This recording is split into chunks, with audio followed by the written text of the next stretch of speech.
Welcome to MC Noctis, where every shadow has a story. Tonight, imagine waking at 3:13 in the morning to the smell of funeral incense. Your windows are closed, nothing is burning, but the smell grows stronger, and from inside the wall beside your bed, a woman whispers to the person you love, "Do not let him write your name."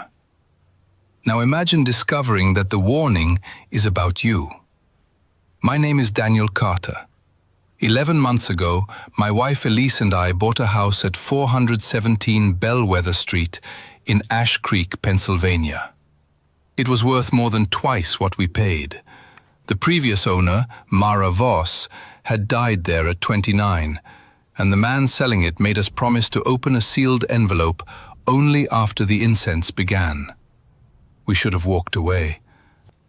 But our 8-year-old son needed heart surgery, and desperation has a way of making a locked door look like an entrance.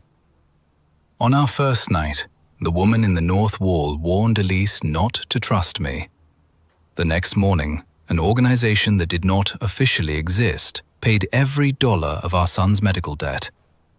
Inside the sealed envelope was a black fountain pen and a contract with 2 empty lines. At the bottom, in faded red ink, someone had written, "The gift has been accepted. One owner must become the cost." That was only the first warning. The second came to me in my wife's voice. It said Elise had already begun writing my name. For 7 nights, the house gave each of us just enough evidence to fear the other. It knew things we had never confessed. It repeated thoughts we had been ashamed to think. And while we searched for the truth, our son grew weaker. And the empty lines on the contract began filling themselves. At 3:12, on the 7th night, one line remained unfinished. There were fewer than 60 seconds left. The pen was in one of our hands. I will not tell you whose. Not yet. Because this is not a story about discovering which ghost haunted our house. It is a story about discovering which person the house had taught us to become. And before you decide what you would have done, remember this. Everyone believes love makes them brave before fear gives them something to lose. The first time I saw 417 Bellwether Street, I thought the house looked ashamed. It leaned away from the road between 2 renovated townhouses, its bricks black with rain. Layers of paint made the number above the door bulge like bones under skin. The asking price was $118,000. The appraisal said $275,000. Elise studied the listing and said, "Cheap houses are never cheap." We owed St. Matthew's Children's Hospital $184,000. Theo was 8 and had already learned to examine an adult's face before asking whether he was going to die. So we went inside. The seller was a thin man named Owen Mercer. He wore a wedding ring, although the realtor called him unmarried. When Elise asked who had lived there, Owen looked toward the 2nd floor. "My fiancée, Mara." "What happened to her?" His thumb rubbed the ring. "An aneurysm. She was 29. Upstairs, Theo wandered to the end of the hall and pressed his ear against the north wall. "There's a lady counting backward," he said. I asked what number she was on. 6. Something knocked once from inside the plaster. Theo jumped. I pulled him away, but his breath had shortened and his lips were turning blue. As Elise knelt to check his pulse, Owen watched with an expression I would later recognize as guilt. At closing, he sold us the house for exactly half its value. Beside the keys, he left a sealed envelope addressed in a woman's handwriting. "For the owner who thinks love makes him good." "Open it when the incense starts," Owen said. We moved in that afternoon. At 3:13 the following morning, I woke because the mattress dipped between Elise and me, as if someone had climbed into bed. The room smelled of funeral incense and wet hair. 3 knocks sounded inside the north wall. Then 3 more answered from beneath our bed. I reached for the lamp. Before I touched it, a pale hand slid from under Elise's pillow and covered her mouth. I seized the wrist. My fingers closed around cold plaster. The hand crumbled across the sheets. Elise woke screaming, and in the instant before the lamp came on, I saw a woman's face pressed outward from the wall. Her mouth moved beneath the wallpaper. Elise heard what she said. I did not. When I asked, my wife stared at me as though the warning itself had made me dangerous. Then, from Theo's room across the hall, a woman began counting. 5.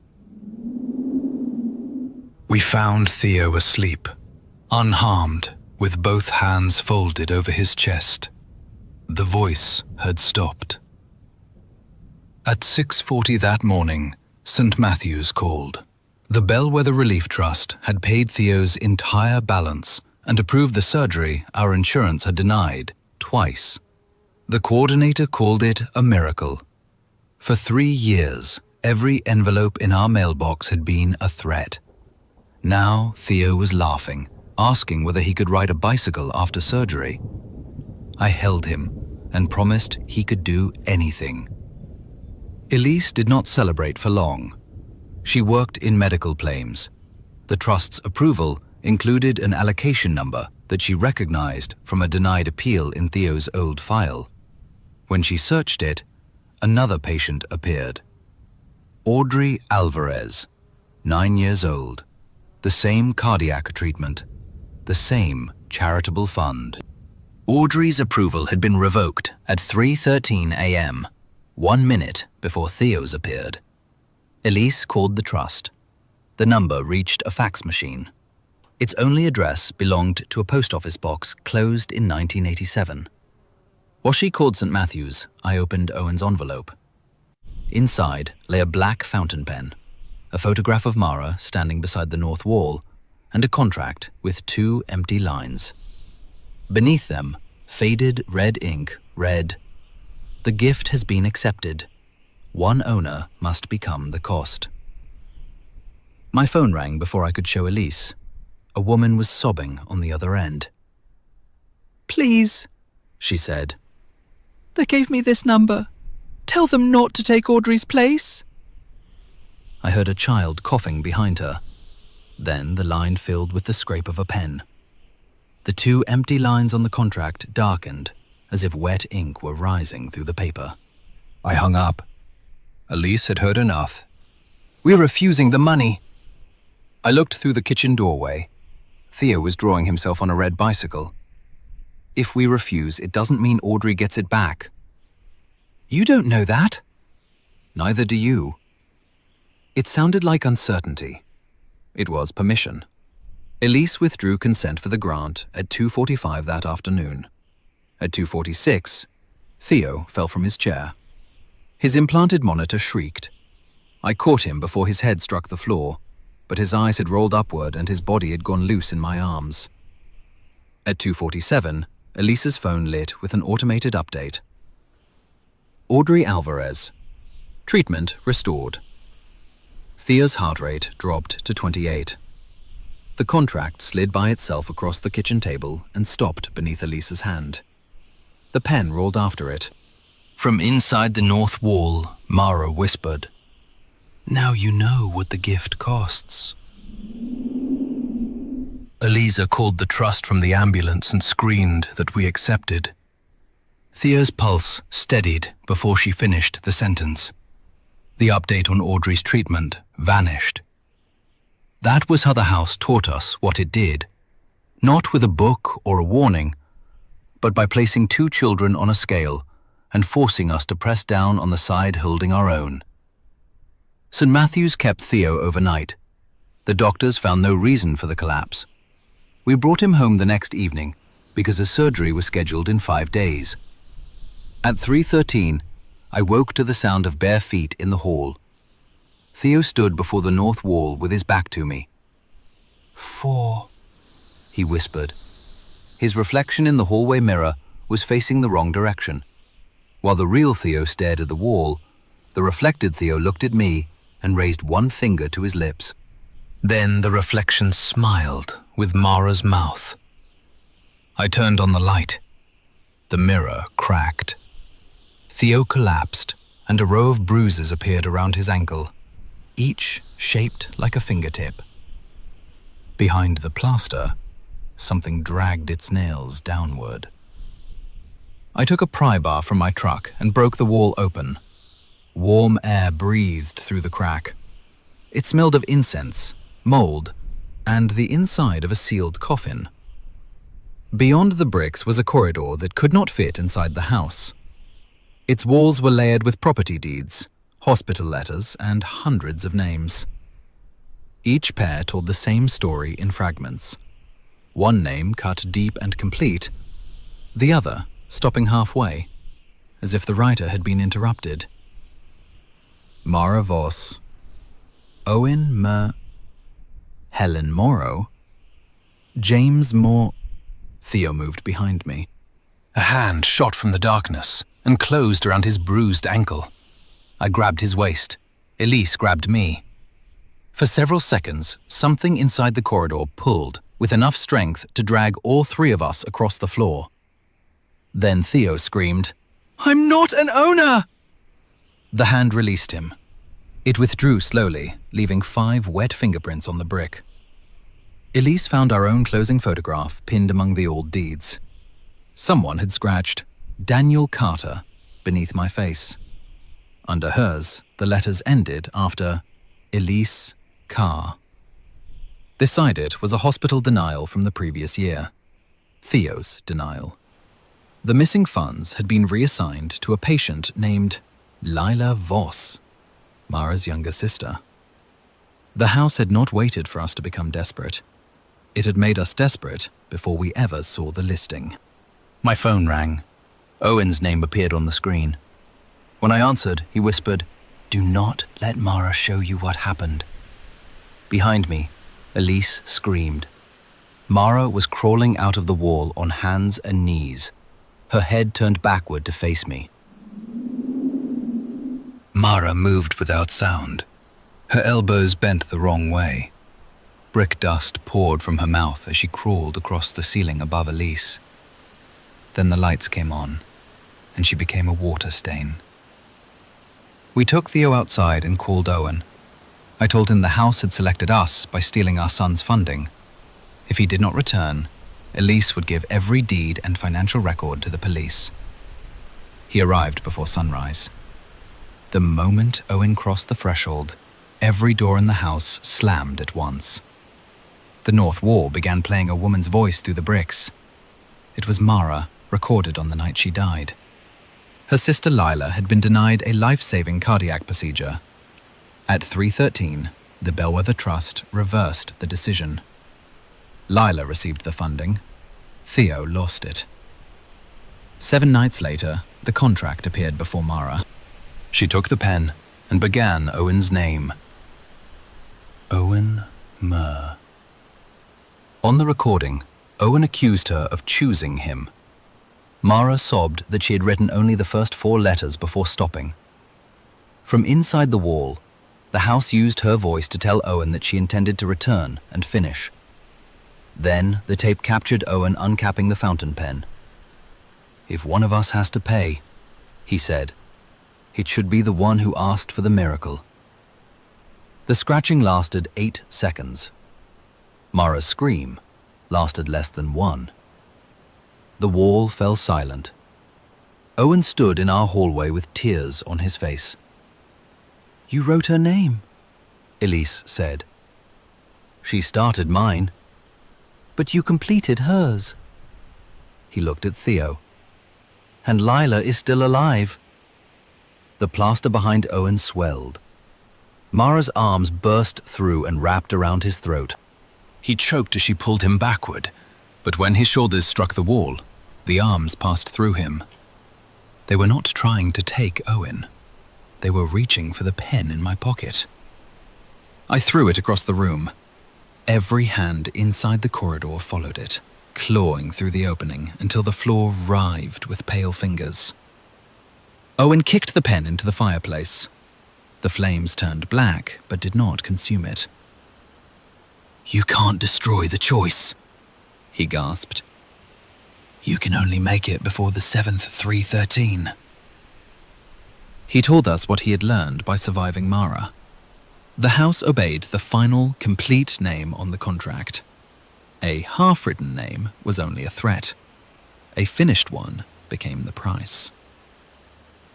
After Mara died, her voice entered the wall. But not all of her. Only the part that had trusted him.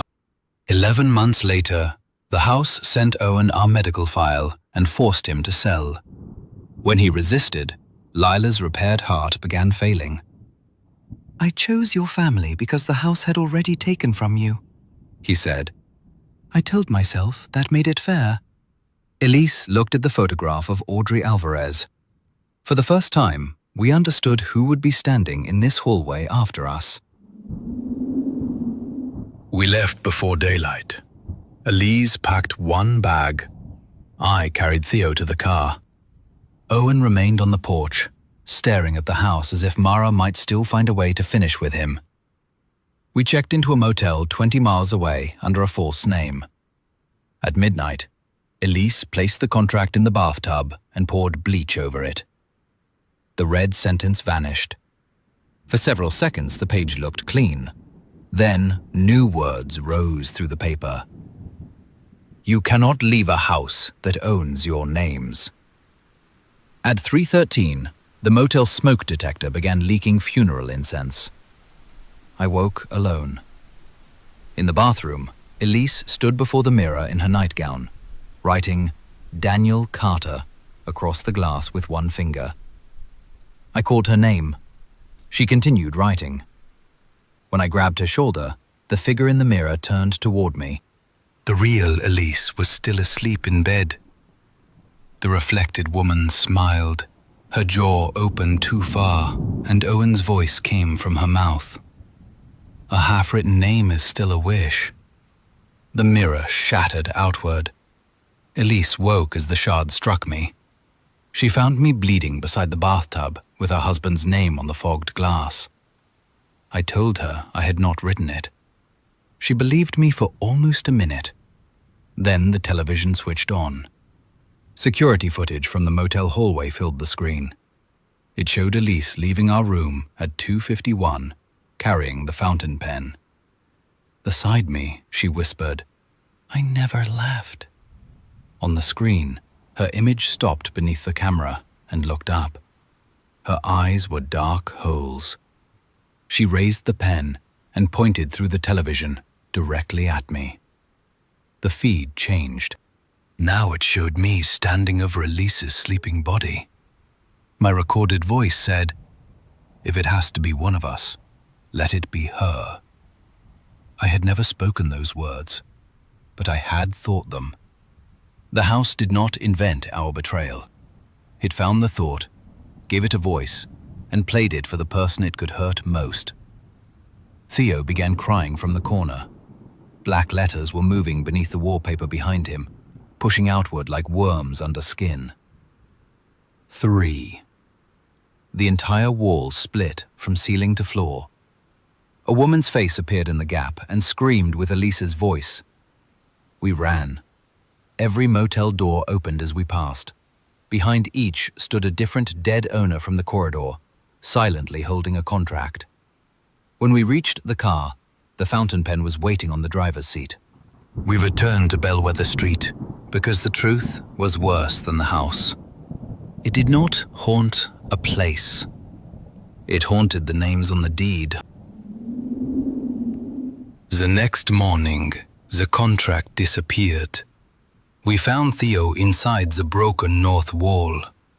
He sat beneath our closing photograph with the paper on his knees. The fountain pen looked enormous in his hand. Across the first line, he had written, Theodore James Carter. The ink lifted from the page.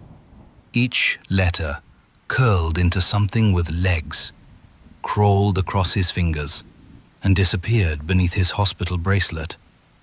Theo began choking. I dragged him into the hall while Elise tore the bracelet away. The words had burned themselves into the skin beneath. Not an owner. Then Theo's chest moved without him. Something inside his ribs knocked 3 times. A child's handprint pushed outward beneath the skin over his heart and slid slowly toward his throat.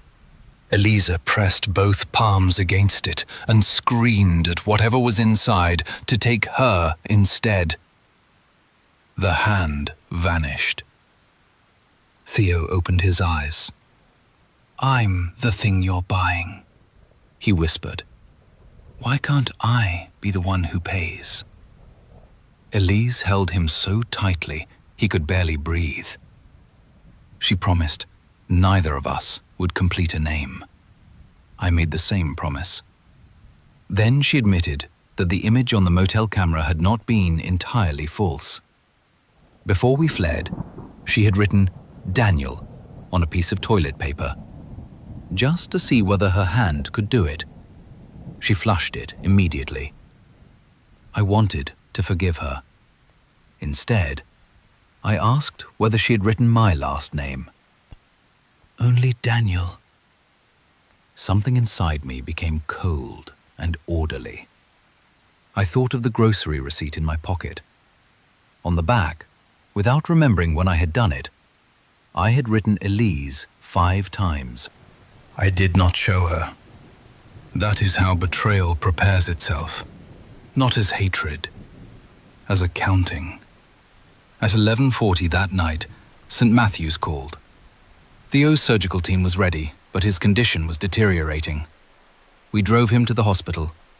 Before the nurses took him, he made us place our hands on his chest. "If I wake up and one of you is gone," he said, "I won't call it saving me."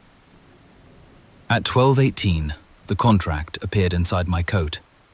At 12:19, the hospital elevator opened on a floor that did not exist. I had repaired elevators for 14 years. St. Matthew's had 9 floors. The display above me showed 13. Beyond the doors stood the north wall of our bedroom. Mara hung upside down against it, her hair pointing toward the ceiling. She held out the fountain pen. "Elise finished your name," she said. Behind Mara, my wife screamed for me not to believe her. The elevator lights went out. Something placed the pen in my hand. When the lights returned, Mara was gone. The contract remained. Across its first line, in Elisa's handwriting, was my completed name. I found Elise outside the surgical unit. Her hands were empty. I showed her the contract and asked whether she had signed it. She slapped me. Not hard. The sound was small. That made it worse. "Our son is behind those doors," she said. "And you're asking whether I murdered you?" She stared at my name. I watched fear become recognition, then horror. "That is my handwriting," she whispered, "but I did not write it." For 10 seconds, I believed her completely. Then, a nurse ran past us with a crash cart. Theo's heart had entered a lethal rhythm before surgery.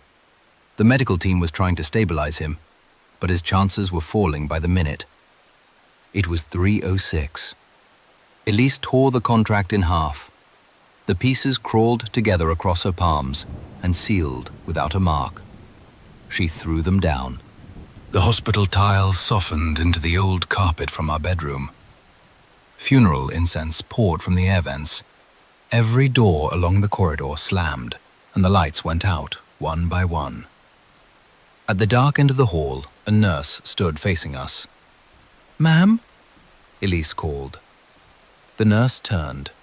Her face had been bricked over. She ran toward us. Her shoes hammered the floor faster and faster, but her body moved with the stiff, broken rhythm of a film played backward. Just before she reached Elise, the corridor stretched, pulling the woman 50 feet away. From behind the bricks covering her face came a child's voice. 1. At 3:09, Theo's cardiologist emerged through the surgical doors. He spoke gently, the way doctors speak when kindness is the only thing they have left. We may lose him. Elise folded against me. The woman in the wall whispered beside my ear. Your wife wrote you first. I said, I know. She wanted you to die. For 1 minute. How many minutes does murder require? At 3:11, my phone rang. The caller ID displayed Audrey Alvarez. A little girl said, My heart feels better. Behind her, I heard a mother crying with relief. The house had begun returning the gift. On the monitor above the surgical doors, Thea's heart rate fell from 42 to 38. Elise saw the number. She saw the pen in my hand. Daniel, She said, whatever happens next, let it be something he can survive knowing. At 3:12, I placed the pen against the second line. Elise covered my hand with hers. For one insane moment, I thought she was helping me. Then she drove the nib through the paper and into my palm. Blood spread across both names. The corridor folded inward. We were standing inside the impossible room behind the north wall. A century of dead owners strained through the plaster around us. Their fingers reached for the pen. Their mouths formed the names of people they had once promised to protect. Elise grabbed a loose brick and struck the oldest deed in the room. The first blow split the paper. The second made every trapped owner scream. On the third, a crack opened through the wall, and I heard hundreds of hospital monitors flatten at once. My phone showed 3:12:41. Theo's heart rate showed 29. Elise raised the brick again. I thought of our son's drawing of a red bicycle. I thought of Audrey Alvarez. And I hated myself because her face was less real to me than his. That was the only difference the house needed. I pulled the pen from my palm. Elise turned toward me. I wrote her first name. She struck my wrist. I wrote the C. She screamed at me to look at her. I wrote A-R-T-E-R.